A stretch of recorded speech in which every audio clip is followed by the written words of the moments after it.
সংঘবদ্ধ চক্র এরা দীর্ঘদিন ধরে আমাদের বাংলাদেশ থেকে আমাদের ঐতিহাসিক প্রত্নতত্ত্ব নিদর্শন, কুষ্টি পাথরের মূর্তিসহ বিভিন্ন জিনিস এরা চুরি করে সংগ্রহ করে আমাদের সাবকন্টিনেন্টের বিভিন্ন দেশে এরা পাচার করে আসছিল।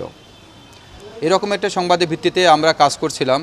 আমরা এই কাজের ভিত্তিতে গতকালকে গোপন সংবাদের ভিত্তিতে আমরা আমাদের বগুড়া জেলার শিবগঞ্জ থানাধীন মহেস্থানগড় এলাকা থেকে ওখান থেকে আমরা একটি প্রায় অনুমান 31 কেজি ওজনের একটি মহামূল্যবান বিষ্ণু মূর্তি, কুষ্টি পাথরের বিষ্ণু মূর্তি আমরা উদ্ধার করি এবং সেই সাথে আমরা এই চক্রের সাথে জড়িত দুজনকে আমরা গ্রেপ্তার করি। ঈদ আসবে, সাথে ক্যাশব্যাকও আসবে। নিজের বা প্রিয়জনের জন্য কেনাকাটায় এবারও নগদ পেমেন্টে পাচ্ছেন দারুণ ক্যাশব্যাক। তাই যাই কিনুন, পেমেন্ট করুন নগদে।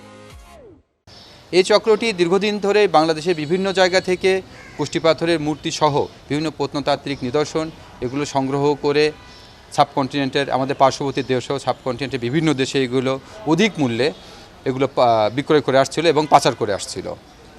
আপনারা জানেন যে এটি একটি অপরাধ। প্রত্নতত্ত্ব নিদর্শন হচ্ছে যে কোনো দেশের একটি ধারকবাহক, একটি প্রাচীন ঐতিহ্যের একটা ধারকবাহক। এগুলো আমাদের প্রত্নতত্ত্ব অধিদপ্তর তারা এগুলোকে সংগ্রহ করে রাখে। এগুলো পাইলে তাদের কাছে জমা দেওয়ার জন্য আমাদের নির্দেশনা রয়েছে, কিন্তু তারা সুকৌশলে এগুলো জমা না দিয়ে এগুলো তারা বিভিন্ন দেশে পাচার করে আসছিল।